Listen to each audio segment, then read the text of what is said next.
এই দোয়াটা যদি আপনারা পড়তে পারেন, ভবিষ্যতের যে কোনো শঙ্কা, আশঙ্কা, বিপদ আপদ, বালা মুসিবত, এই বিষয়গুলোর ব্যাপারে আল্লাহর পক্ষ থেকে একটা সাকিন এবং সুকুন হৃদয় নাজিল হবে ইনশাআল্লাহ।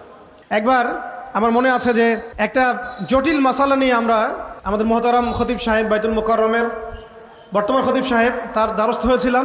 একটা মুশকিলা দেখা দিয়েছে, একটা দোয়া শিখিয়ে দেন যে দোয়ায় আমল করলে ইনশাল্লাহ এটা চলে যাবে। তা আমাকে তিনি পার্সোনালি বলেছিলেন যে এই দোয়াটা যেটা আমি এখন শিখিয়ে দিচ্ছি আপনাকে, এই দোয়াটা জিবরাইল আলাইহিসসালাম রাসূলুল্লাহ সাল্লাল্লাহু আলাইহি ওয়াসাল্লামকে শিখিয়ে দিয়েছিলেন, এবং রাসূলুল্লাহ সাল্লাল্লাহু আলাইহি ওয়াসাল্লাম এই দোয়াটা খালিদ বিন ওয়ালিদ রাদিয়াল্লাহু আনহুকে শিখিয়ে দিয়েছিলেন। তো শোনার এবং শেখার খুব আগ্রহ ছিল, তা আমি লিখে নিচ্ছিলাম এবং নোট করছিলাম।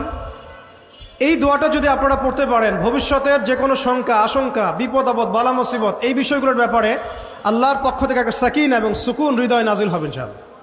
একটু বড়, যেহেতু এখানে তালেব ইলমগণ অনেক, তারা তো শুনলেই মুখস্থ করতে পারবেন, তাই আমি নোট করে আনছি। এবং জ্ঞান তো লুকিয়ে রেখেও লাভ নাই, প্রচার করলেই লাভ, আপনারা আমল করলে আমি নাকি পাবো ইনশাআল্লাহ।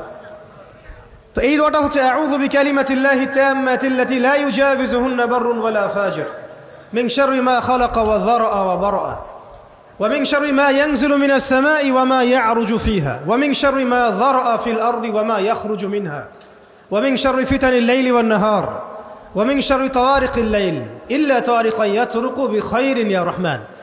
এই দোয়াটার উপর আমল করতে থাকেন, দেখেন ভবিষ্যতের আশঙ্কা দূর হয়ে যাবে ইনশাআল্লাহ। আল্লাহ পাক আমরা সবাইকে 4টা গুণ হাসিল করার তৌফিক দান করেন।